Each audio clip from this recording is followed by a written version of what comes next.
నమస్తే welcome to Suman TV. ప్రస్తుతం మనతో పాటు ఉన్నారు ప్రముఖ జ్యోతిష్య రత్న జ్యోతిష చక్ర వైభవ నిపుణులు డాక్టర్ రాళ్లపల్లి రవికుమార్ గారు. నమస్తే గురుగారు. నమస్తే అమ్మ. గురుగారు, మనం ఫిబ్రవరిలోని ద్వాదశ రాసుల్లో ఎవరెవరికి ఏ విధంగా ఉండబోతుందో ఈ వీడియోలో తెలుసుకుందామండి.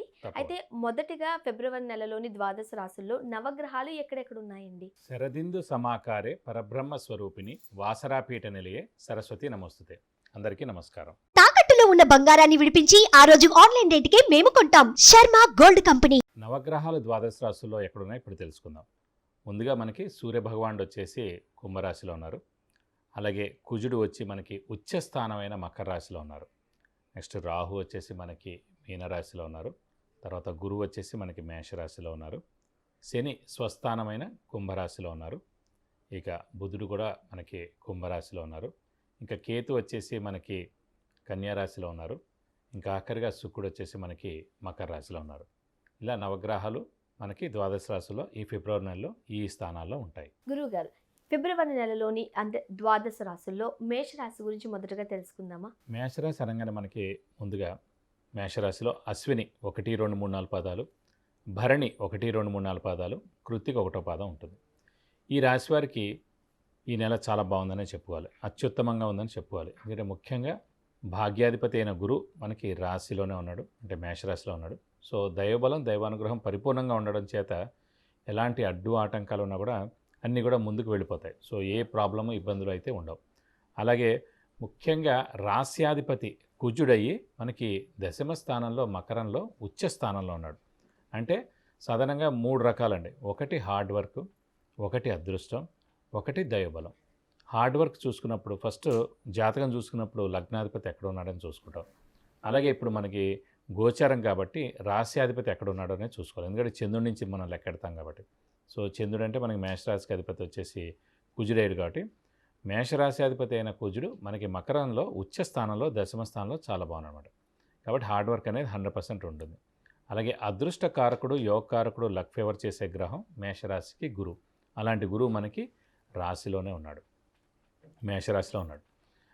అందరూ అంటూ ఉన్నారు, అయ్యో మరి 2, 5, 7, 9, 11 స్థానాల్లో ఉంటేనే గురుబలం కదా, మరి మేషరాశిలోనే ఉంటే రాశ్యాధిపతి అయిన కుజుడి స్థానంలో అంటే 1 నెంబర్లో ఉన్నాడు కదా, మరి గురుబలం లేదు కదా.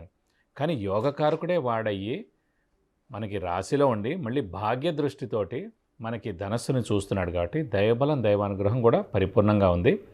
అలాగే అదృష్ట కారకుడు కూడా మనకి గురువు అయ్యాడండి. సో అలాంటి గురువు కూడా మనకి రాశిలో ఉన్నాడు. అలాగే దైవబలానికి దైవానుగ్రహానికి కూడా కారకుడు గురువే అవుతాడనమాట. ఒక్క మేషరాశికే యోగకారకుడు గురువు అండి. ఇంక ఏ రాశికి కానీ ఏ లగ్నానికి కానీ యోగకారకుడు గురువు కాదు. ఒక మేషరాశికి అయ్యాడు కాబట్టి అతను మనకి రాశిలోనే చాలా బాగున్నాడు మేషంలో. అలాగే దైవబలం దైవానుగ్రహానికి సంబంధించిన గ్రహం కూడా చూడాలి. 3 అనుకున్నాం. ఫస్ట్ హార్డ్ వర్క్ అనేది రాశ్యాధిపతి ఎక్కడ ఉన్నాడు, రెండోది యోగకారకుడు ఎక్కడ ఉన్నాడు, మూడోది వచ్చేసి దైవబలం దైవానుగ్రహం సంబంధించిన గ్రహం ఎక్కడ ఉన్నాడు. ఎవరికి చూసినా దైవబలం మరియు దైవానుగ్రహానికి సంబంధించిన గ్రహం గురువు అనే గ్రహమే.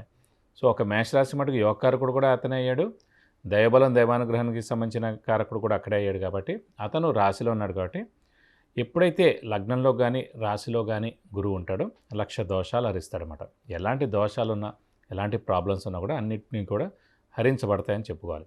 కాబట్టి ముఖ్యంగా గురువు మనకి రాశిలో ఉన్నాడు కాబట్టి 70 to 80% బలం బాగుంది. కుజుడు ఉచ్చులో ఉన్నాడు కాబట్టి 100% బాగుంది హార్డ్ వర్క్. అలాగే ముఖ్యంగా శని లాభస్థానంలో స్వస్థానంలో ఉండి శశయోగం అనేది ఏర్పడింది. కాబట్టి శని బలం కూడా పరిపూర్ణంగా ఉంది. అన్ని రాశుల కన్నా ఎక్కువగా బలంగా ఉన్నది శని మటుకు గోచారిత్య మేషరాశి వాడికి. ఎందుకంటే ఎవరు తీసుకున్నా కూడా మనం ఒక ముహూర్తం పెట్టినా కూడా లాభస్థానంలో ఎక్కువ గ్రహాలు వచ్చేటట్టు చూసుకుంటాం. ఎందుకంటే లాభాన్ని చేకూర్చాలి కాబట్టి ఆ పనిని. సో అలాంటి పనిని మనకి లాభస్థానంలో శని ఉన్నాడు కాబట్టి మొత్తం అంటే ఏప్రిల్ 2025 వరకు శని అక్కడే ఉంటాడు. కాబట్టి ఈ నెల గురించే మనం తీసుకుంటున్నాం కాబట్టి మేషరాశి వరకు మటుకు అత్యుత్తమంగా ఉంటుందనే చెప్పుకోవాలి ఈ నెల. ఇది కాకుండా ముఖ్యంగా శుక్రుడు కూడా మనకి కుజుడితో కలిసి అక్కడ ఉన్నాడు. అంటే సప్తమాధిపతి ద్వితీయాధిపతి కూడా అక్కడ శుక్రుడు చాలా బాగున్నాడు. కాబట్టి అనుకున్న పనులు అన్నీ కూడా తప్పకుండా నెరవేరుతాయి. అలాగే శ్రమకు తగ్గ ఫలితం తప్పకుండా దక్కుతుందని కూడా చెప్పుకోవాలి.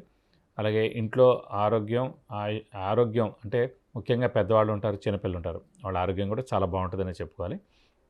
అలాగే వ్యాపారస్తులు మటుకు పట్టిందల్లా బంగారం అని చెప్పుకోవాలి. ఎందుకంటే శని లాభస్థానంలో ఉన్నాడు, పైగా రాశిలోనే గురువు ఉన్నాడు కాబట్టి వ్యాపారస్తులకి మటుకు అత్యుత్తమంగా ఉంటుందని చెప్పుకోవచ్చు. గురుగారు, ముఖ్యంగా ఉద్యోగస్తులకి ఈ నెల ఎలా ఉండబోతుంది? ఉద్యోగస్తులని ఎప్పుడైతే మనం అనుకుంటామండి, సాధారణంగా శనినే తీసుకోవాలి. శని ఉద్యోగ కారకుడు, శని ప్రొఫెషన్ కారకుడు ఎవరికైనా సరే. అందుకే చూడండి, మేషం నుంచి స్టార్ట్ చేస్తే దశమ స్థానం ఎవరికైనా సరే ఉద్యోగం గురించి కానీ మనం ప్రొఫెషన్ గురించి కానీ చెప్పుకున్నప్పుడు జ్యోతిష్యం దశమ స్థానాన్నే చూస్తారు. అలా మేషం నుంచి లెక్క పెడితే మనకి దశమ స్థానం మకరం అయింది. మకరానికి అధిపతి శని అయ్యాడు కాబట్టి అలా చూసుకున్నా కూడా శని మామూలుగా ప్రొఫెషన్ కారకుడు, ఉద్యోగ కారకుడు. అలాంటి శని మనకి మేషరాశి వారికి లాభస్థానంలో ఉంది. అంటే లాభాన్ని చేకూర్చేలా ఉంది. అంటే నిరుద్యోగులకు ఉద్యోగం రావడం, ఉద్యోగస్తులకు ప్రమోషన్స్ రావడం, మంచి నేమ్ అండ్ ఫేమ్ రావడం, మంచి శాలరీ హైక్ రావడం, లేదంటే వాళ్ళకి ఫారెన్ ఏమైనా పంపించడం ఒక అసైన్మెంట్ మీద, అలాగా అది కాకుండా ప్రమోషన్స్ ఏమైనా ఇవ్వడం సడన్గా, లేకపోతే ఏదైనా ఒక టీంకి హెడ్ చేయడం, ఇలాంటివన్నీ కూడా జరిగేందుకు అవకాశాలు చాలా ఎక్కువగా ఉన్నాయి. ఓకే, అంటే ఈ నెల మొత్తంగా కూడా ఉద్యోగస్తులకి చాలా మేలు చేకూర్చే అంశంగానే చూడొచ్చు. అత్యుత్తమంగా ఉందనే చెప్పుకోవాలి. రైట్. అండ్ ఆర్థిక పరంగా ఎవరికైనా కావచ్చు, ఆర్థికంగా ఎలా ఉండబోతుంది? ఆర్థికంగా సాధారణంగా మనం చూసుకున్నప్పుడు జాతకరీత్యా ద్వితీయ స్థానాధిపతిని చూసుకోవాలి. అలాగే గురువు అనేవాడు ఆర్థికానికి ముఖ్యంగా హెడ్ అనమాట. అంటే ధనకారకుడు గురువు అండి. ఎవరికి చూసుకున్నా కూడా ధనకారకుడు గురువు. అలాంటి గురువు రాశిలోనే ఉన్నాడు కాబట్టి ఒక 70 to 80% ఆర్థికంగా బాగుంది. అలాగే ద్వితీయ స్థానం అంటే కుటుంబ స్థానం, వాక్స్థానం, ధనస్థానం, నేత్రస్థానం. సో ధనస్థానాధిపతి కూడా వాడాయి మనకి దశమ స్థానంలో చాలా బాగున్నాడు కాబట్టి కుజుడు కుజుడితో ఉన్నాడు కాబట్టి ధనానికి ఏం ఇబ్బంది ఉండదు. ఆర్థిక పరంగా మటుకు ఈ నెల చాలా బాగుంటుందని చెప్పుకోవాలి మేషరాశి వారికి. ముఖ్యంగా ఎటువంటి హెచ్చు తగ్గులు ఉన్నా చిన్న చిన్న పరిష్కార మార్గాలు కూడా మీరు ఎప్పటికప్పుడు సూచిస్తూనే ఉంటారు. మేషరాశి వారు ఈ ఫిబ్రవరి నెలలో ఎటువంటి పరిష్కార మార్గాలు ఆచరిస్తే మంచిదంటారు? ఇప్పుడు ముఖ్యంగా మనకి గురువు ఎంత రాశిలో ఉన్నా కూడా ఒక 70 to 80% బలం ఉన్నట్టు. ఎందుకంటే ముఖ్యంగా ఎప్పుడు చూసినా కూడా మన రాశి నుంచి 2, 5, 7, 9, 11 స్థానాల్లో గురువు సంచరించినప్పుడే సంవత్సర కాలం పాటు అక్కడ ఉంటాడు కాబట్టి అదే గురుబలం అంటారు. కాబట్టి మేషరాశిలోనే ఉన్నాడు కాబట్టి 70% బలం ఉంది కాబట్టి గురువు సంబంధించిన రెమెడీసే పాటించాలి. గురువు అంటే ఏంటంటే ప్రతి గురువారం ఉపవాసం ఉన్నాడు. అంటే మనకి ఈ 3 నెలలే. ఎప్పుడైతే ఏప్రిల్ 22వ తారీఖు 2024 వస్తుందో అప్పుడు ఎలాగో వృషభ రాశిలోకి మనకి గురువు మారిపోతాడు.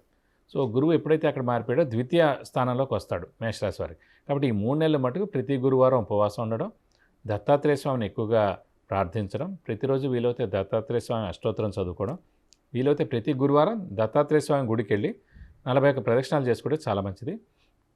ఇంకా దయబలం సంపాదించాలి, గురుబలం సంపాదించాలంటే వీలైతే కనుక గురువుకి 16,000 సార్లు జపం చేయించి కేజింపావ్ శనగపప్పు అలాగే ఒక ఎల్లో లుంగి దానం ఇస్తే చాలా మంచిదండి. అలాగే వీలైతే కనుక ఒక బ్రాహ్మడికి శనగపప్పు కానీ శనగలు కానీ కేజింపావ్ గురువారం రోజున దానం ఇస్తే కనుక ఎలాంటి దోషాలు ఉన్నా కూడా అన్నీ కూడా తొలగిపోయి ఈ మేషరాశి వారికి అన్ని విధాలా బాగుంటుందని చెప్పుకోవాలి. గురుగారు, మొత్తం ఫిబ్రవరి మాసం మొత్తంగా 12 రాశులలో మేషరాశి వారికి ఏ విధంగా ఉండబోతుంది, అలానే చక్కటి పరిష్కార మార్గాలు అందించారు. ధన్యవాదాలండి. నమస్కారం.